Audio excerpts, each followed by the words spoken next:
Bien. Entonces, vamos a ver cómo va a ser el examen. Va a ser un trabajo práctico, que va a ser un caso clínico, con una cantidad de datos de la realidad y algunos otros datos que haya que darle forma para que ustedes puedan tener un panorama global de un paciente en un momento determinado, sus antecedentes, su laboratorio y estas cuestiones. No me digan que otra vez tengo problemas con internet. Bueno. ¿Ahora me escuchan mejor? Sí, por lo menos Sí, a la mí no escuchamos. tengo Porque problemas. no, por el chat me salió que no se escuchaba. Y como esto es importante, no tengo problema en volver varias veces sobre el tema. Yo les voy a poner en el campus un caso clínico con las consignas para trabajar ese caso clínico, ¿sí? Detalladas. De todos modos, ustedes me pueden conectar y preguntarme cuando ustedes lo necesiten esto, no pasa nada.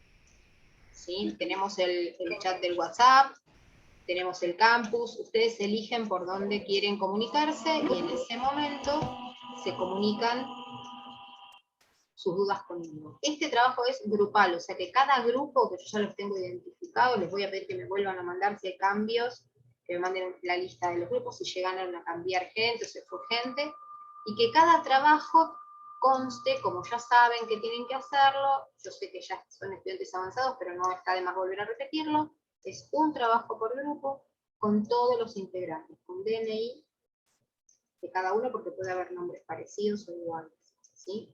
Uno por equipo, al campus. Ya sé lo que va a pasar. Después les va a quedar en el campus como que alguien no... Ustedes no se dan problema, porque yo no voy a exportar las notas del campus. Así. Lo que voy a hacer es hacer una planilla con las notas de ustedes. Por lo tanto, lo que yo cierre como nota de la materia, como regularidad de la materia, va por otro lado. Así que si ustedes se encuentran en el campus, que no se encuentran aprobados o reprobados, sino que parece como que no entregaron el trabajo, porque lo entregó uno, y ese uno que lo entregó es el que va a figurar como calificado. Pero quédense tranquilos que si yo tengo bien todos los nombres, califico de la misma manera a cada integrante del grupo.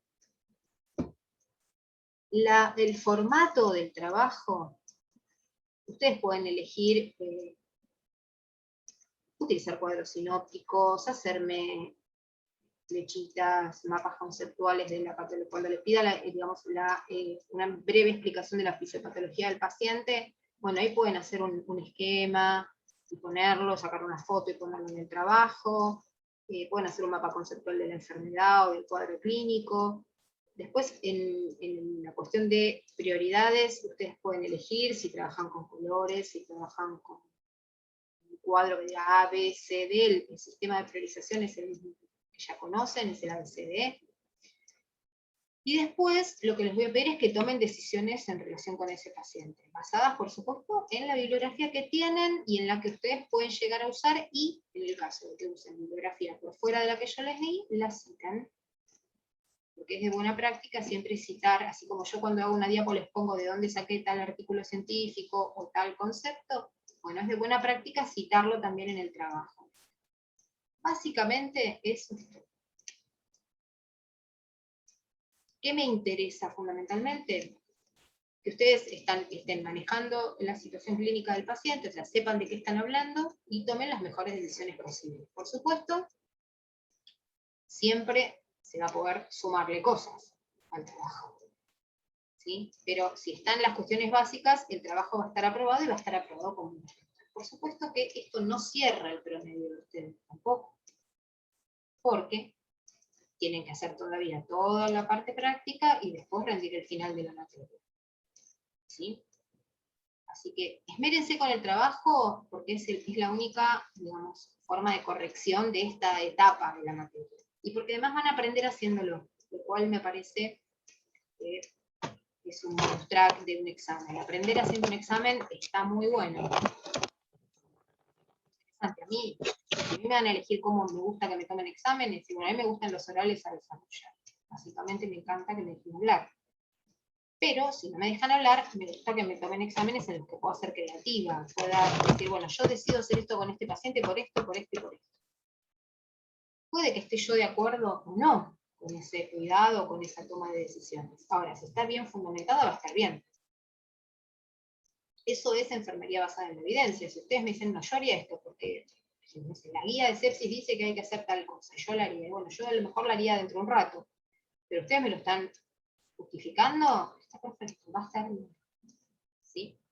Así que traten de hacerlo con mucha responsabilidad. Esto siempre yo lo digo en esta materia y en todas. Esto es un compromiso en el cual yo trato de darles lo mejor que tengo y ustedes tienen que estudiar. No hay mucho más. La verdad que no hay mucho más. En relación con el libro que habíamos estado hablando, está en la fotocopiadora de la aula. Ustedes pueden elegir fotocopiarlo entero o fotocopiar los capítulos que les sirvan. Yo en este momento no lo tengo porque está allá, está en la fotocopiadora el libro, como para indicarle el capítulo.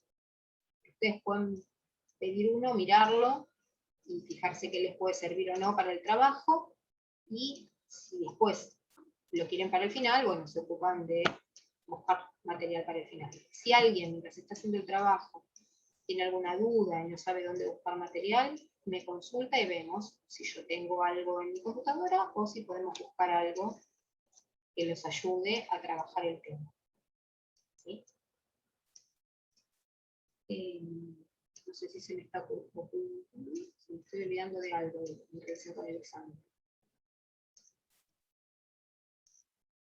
Bueno, cualquier cosa, a ustedes se les ocurre algo que me haya olvidado de decir o de aclarar, me lo dicen ahora y lo aclaramos, no hay problema.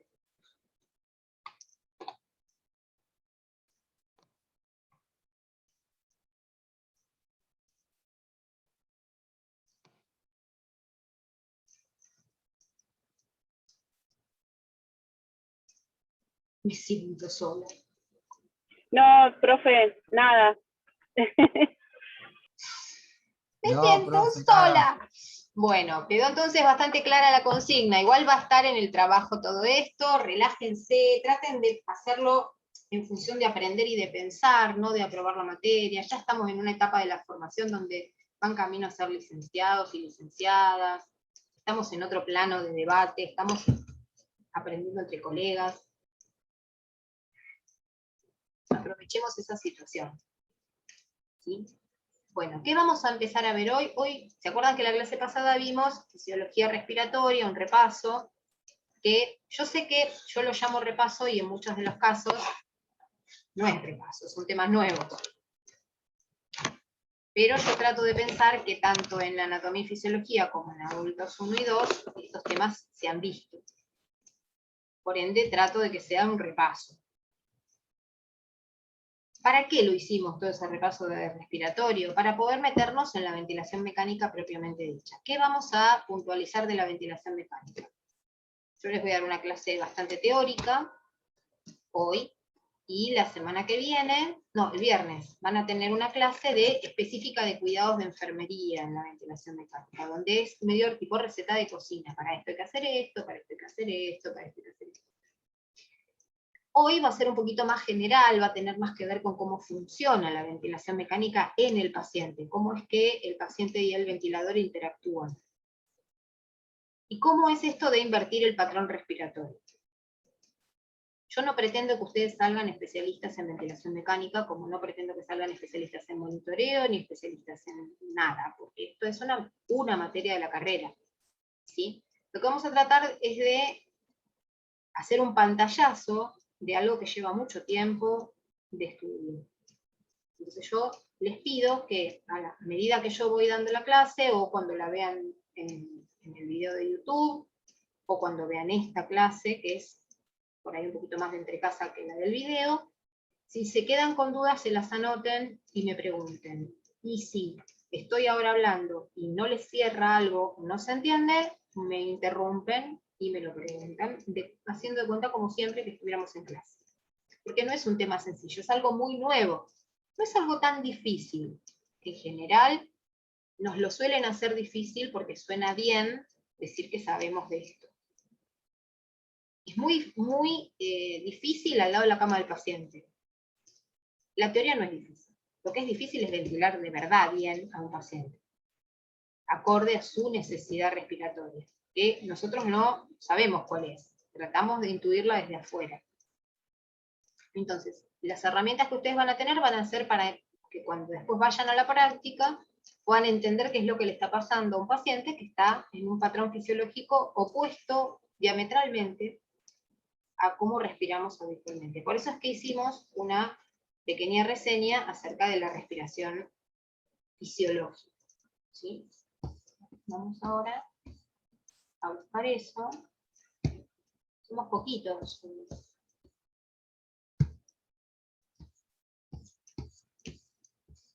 Yo quiero...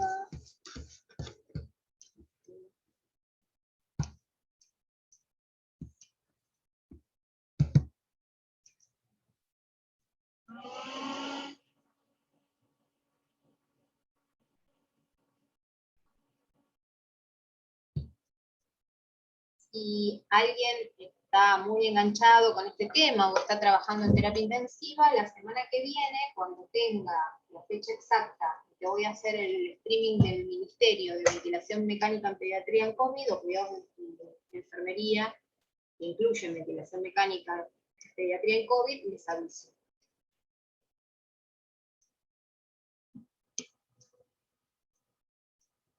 Entonces, hoy vamos a hablar de lo que es la asistencia ventilatoria mecánica. Y fíjense que no hablamos de asistencia respiratoria mecánica, que es como se suele decir habitualmente, y como solemos llamar al equipo al que llamamos respirador. ¿Y por qué digo ventilatoria y no digo respiratoria? Porque respirar respira la célula. Nosotros tratamos de ayudar, claro, están todos confinados, ¿entienden?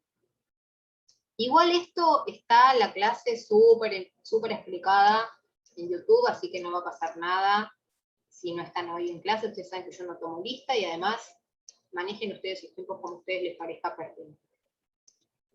Volviendo. Primero, la primera palabra que tenemos que tener en cuenta es asistencia. El ventilador asiste lo que el paciente necesita. Este es un concepto súper interesante que fue cambiando con el tiempo, porque cuando yo empecé a ventilar pacientes, les juro que el paciente iba por un lado y el ventilador iba por otro.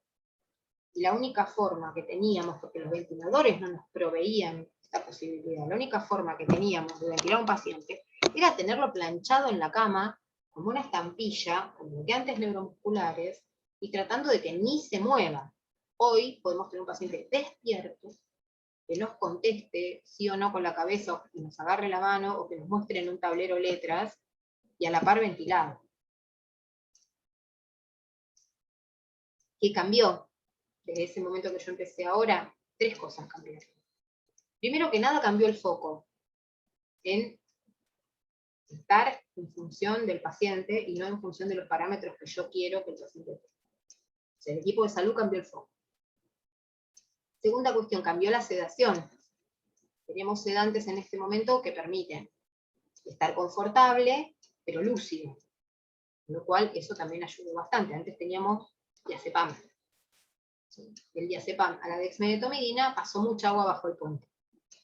Y tercera cuestión, cambiaron los ventiladores. Ahora estamos hablando de ventiladores microprocesados de tercera generación. Y el primer ventilador pediátrico, por ejemplo, que se usó en Argentina, que es el Secris, que en algunas instituciones sigue existiendo, es de 1968, como yo. Así que imagínense, ¿no? Es más bien mecánico y analógico que digital y multiprocesado. Yo soy mecánica y analógica. Bueno, el ventilador también. Así que todo esto fue cambiando. Y decimos, ventilar no es lo mismo que respirar. Respirar habla del intercambio de oxígeno que hace la célula con su medio, ¿sí? Con la sangre, el oxígeno que transporta la sangre. Mientras que ventilar es entrar y sacar aire. Y lo que hace el ventilador es eso, soplar aire, nada más. Respirar, respira la célula del paciente. Por eso, la ventilación mecánica no es la cura de una enfermedad respiratoria. Es el sostén de un paciente que tiene dificultades para entrar o sacar el aire, o necesita una cantidad de oxígeno suplementaria y no gastar nada de energía para respirar. Pero no podemos hacer nada en relación con cómo respira la célula, solo ofrecerle mejor oxígeno, de una mejor manera. Y esto es la ventilación mecánica, ofrecerle al paciente oxígeno de una mejor manera. Y tratando de que no consuma su propio oxígeno trabajando para respirar, que es una de las indicaciones de la ventilación mecánica. Así que fíjense cómo respirador y ventilador, nos habla de cosas diferentes, justamente porque estamos hablando de una mirada diferente. Esto como para que empecemos a ponernos de acuerdo de qué estamos hablando. Para poder avanzar en el conocimiento de esto, tenemos que estar de acuerdo de qué conceptos estamos utilizando, de qué hablamos cuando hablamos de ventilación, que ya lo vimos, qué es ventilar, qué es el espacio muerto, qué es la ventilación alveolar, qué es la hipoxemia, qué es la hipoxemia refractaria. Todos conceptos que todo el tiempo vamos a estar usando. ¿Sí?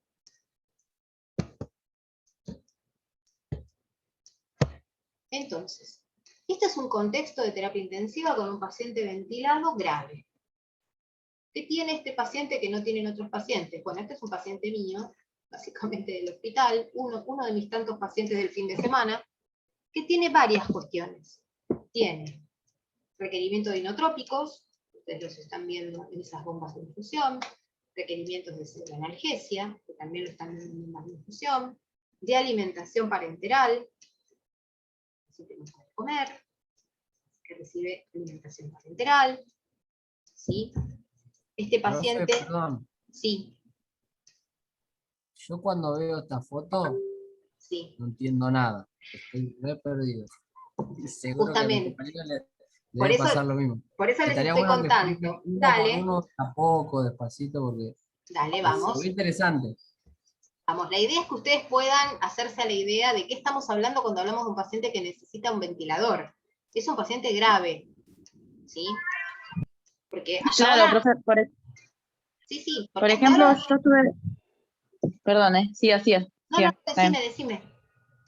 Claro, por ejemplo, yo estuve con un paciente con ventilación mecánica y no, pero era internación domiciliaria y no tenía toda esa aparatología, digamos.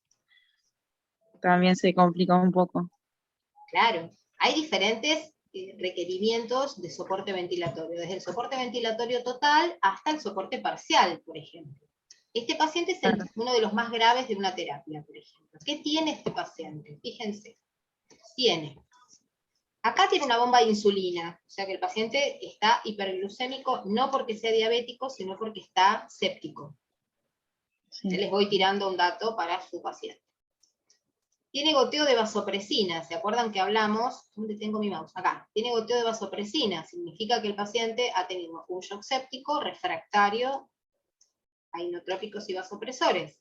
Por ende tiene la droga más fuerte de todas como vasopresor, que es la vasopresina. Esto que ustedes están viendo acá, esto que ustedes ven acá, esto que está acá es el riñón del paciente en este momento. Este equipo se llama hemofiltro. Y lo que hace es, viene sangre del paciente, se filtra acá como si fuera su riñón, vuelve al paciente filtrada, y por este cañito que ustedes ven acá, sale el líquido que va a parar acá, y que de acá viene a parar acá, que cumple la función de la orina del paciente. O sea que esto es como si fuera una diálisis permanente lenta de 24 horas. Esto se llama reemplazo renal. O sea que a este paciente le estamos reemplazando la función renal. Esto es su riñón en este momento. Tiene Profe, Sí. ¿pero lo reemplaza porque no le funciona o le reemplaza porque le va a llevar mucha, o sea, demanda de oxígeno poder hacerlo?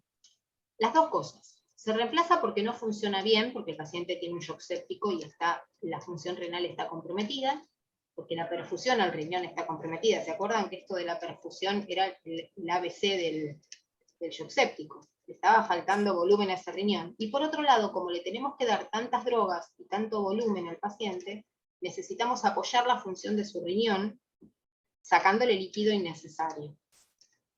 Entonces el paciente puede ser que orine y a la par lo estemos dializando.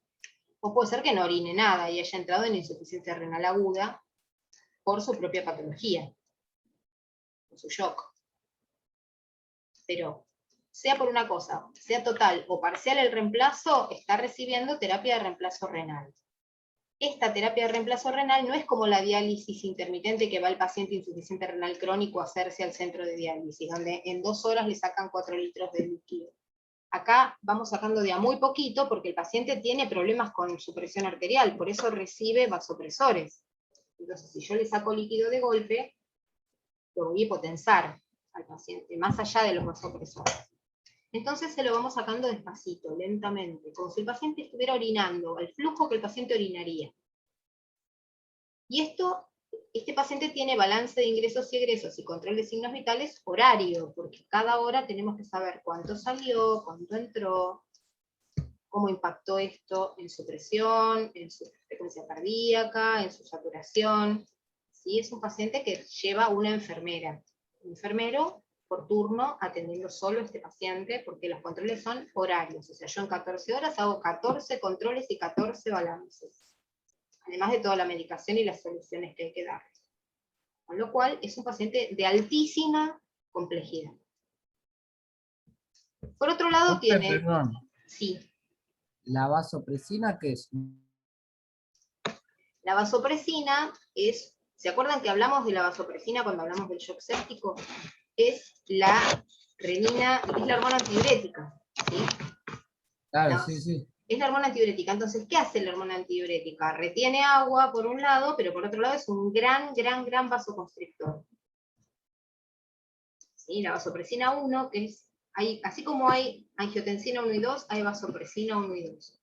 La vasopresina 1 es la que le produce al paciente mucha vasoconstricción. Inclusive por eso también no orinan los pacientes con vasopresina, porque obviamente, que van a orinar si se lleva todo el flujo de sangre a otro lado la vasopresina. Es una droga que se usa cuando no nos alcanza con ponerle adrenalina y noradrenalina. Este paciente tiene adrenalina, noradrenalina y vasopresina, las tres, para sostener su presión arterial. Y lástima que en la foto no me entró el monitor. Después tiene nutrición parenteral, que es esto que está acá, porque el paciente no puede comer. Entonces, como no puede comer porque su intestino no tiene un buen flujo de sangre, por el shock le damos aminoácidos, grasas y glúcidos vía intravenosa. Sí, hay una pregunta. Profe, ¿qué le dan? ¿El Fresubin o qué? ¿Cómo presumir? De alimentación enteral. No, es parenteral, es nutrición parenteral.